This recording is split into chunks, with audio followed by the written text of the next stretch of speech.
जय श्री श्याम, हारे के सहारे की जय हो।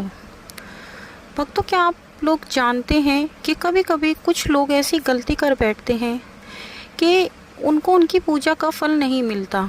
जो लोग श्याम बाबा को मानते हैं वो उनकी पूजा पाठ में, उनके भोग में कोई ना कोई ऐसी गलती कर देते हैं जिसकी वजह से उनकी कोई मनोकामना पूरी नहीं हो पाती।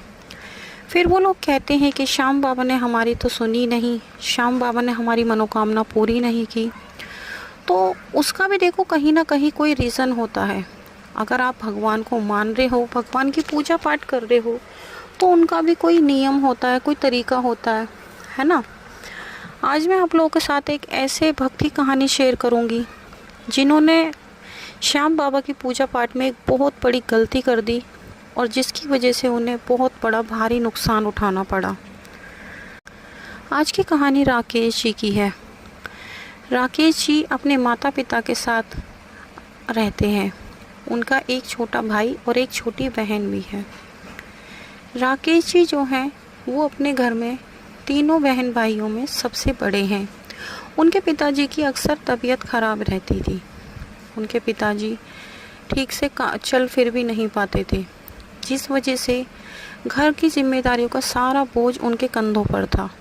वो काम भी करते, घर को भी संभालते। उनकी मम्मी की भी उम्र थी, जिस वजह से उनके छोटे बहन भाइयों की जिम्मेदारी भी उनके कंधों पर थी।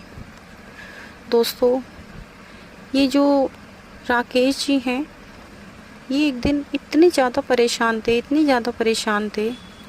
कि इनको समझ नहीं आ रहा था कि अब मैं क्या करूं। क्योंकि जहाँ पर ये नौकरी किया करते थे वहाँ से इनकी नौकरी किसी कारण की वजह से हट चुकी थी।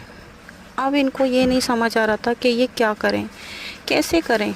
इनके ऊपर कर्ज भी बहुत ज़्यादा चढ़ गया था क्योंकि सारे घर की जिम्मेदारी इनके ऊपर थी, जिस वजह से इनको कर्ज लेना पड़ गया था।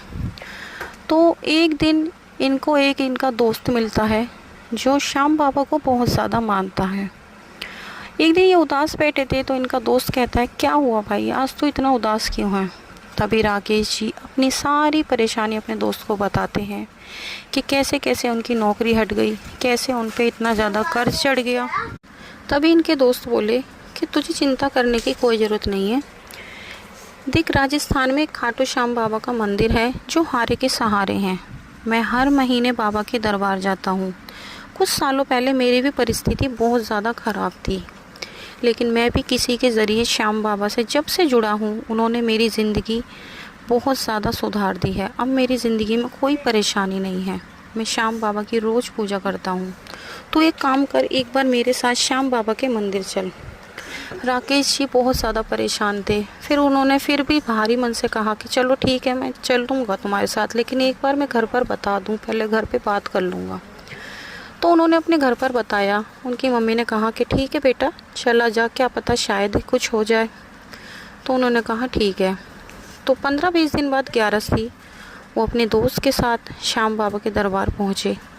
उन्होंने जाकर देखा कि चारों तरफ श्याम बाबा के जयकारे गूंज रहे हैं।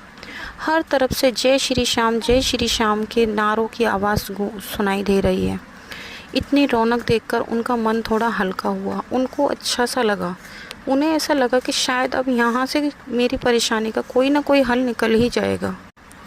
फिर वो जैसे ही श्याम बाबा के सामने पहुँचे, उनकी आंखों से आंसू निकल आए और वो फूट फूट कर रोने लगे।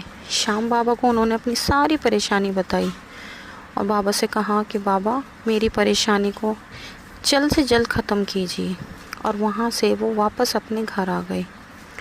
कुछ ही दिनों बाद राकेश को एक बहुत ही अच्छी जॉब लग जाती है, जो कि उनके बजट से काफ़ी ज़्यादा होती है।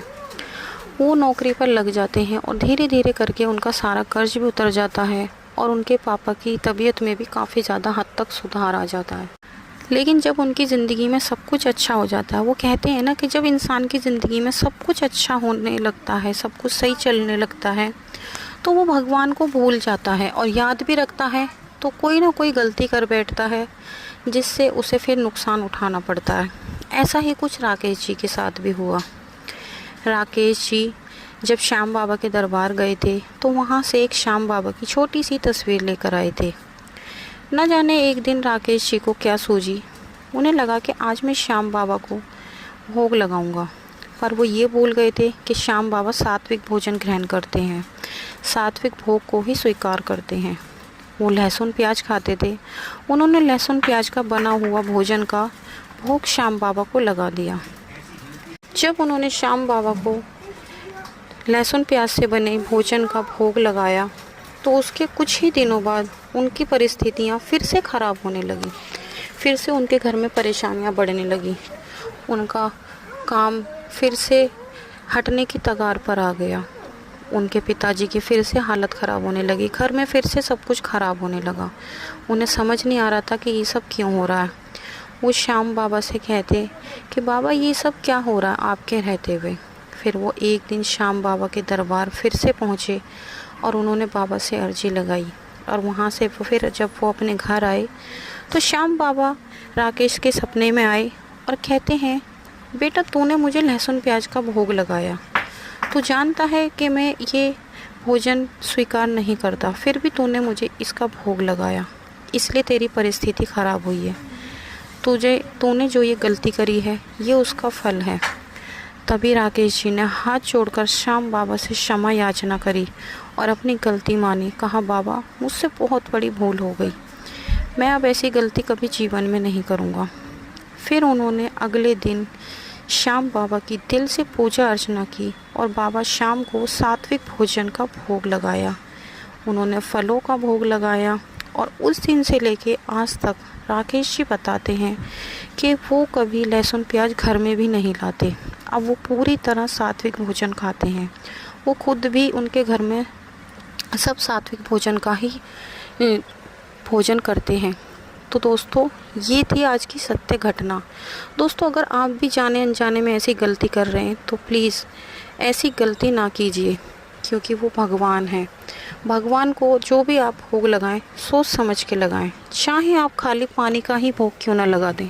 अगर आपके पास कुछ नहीं है तो श्याम बाबा को आप खाली तुलसी के पत्ते का ही भोग लगा दें, बाबा उसे भी ग्रहण करेंगे, लेकिन दिल से और विश्वास के साथ लगाएं। बाबा को कभी भी लहसुन प्याज का या मांस मछली का भोग ना लगाएं। तो दोस्तों ये थी आज की राकेश जी की कहानी। आज राकेश जी की ज़िंदगी फिर से अपनी पटरी पर आ गई है। सब कुछ उनकी ज़िंदगी में अच्छा हो गया है, क्योंकि अब वो पूरी तरह सात्विक जीवन जी रहे हैं। दोस्तों अगर आपको आज की वीडियो पसंद आई हो तो वीडियो को लाइक करना, शेयर करना, कमेंट बॉक्स में जय श्री श्याम ज़रूर लिखना। ये भी लिखना कि आप लोग कहाँ से इस वीडियो को देख रहे हैं, सुन रहे हैं। तो ऐसी ही वीडियो देखने के लिए हमारे चैनल पर ज़रूर बने रहें और हमारे चैनल को सब्सक्राइब कर लें। कल मिलते हैं आपके साथ एक और वीडियो के साथ। जब तक के लिए धन्यवाद।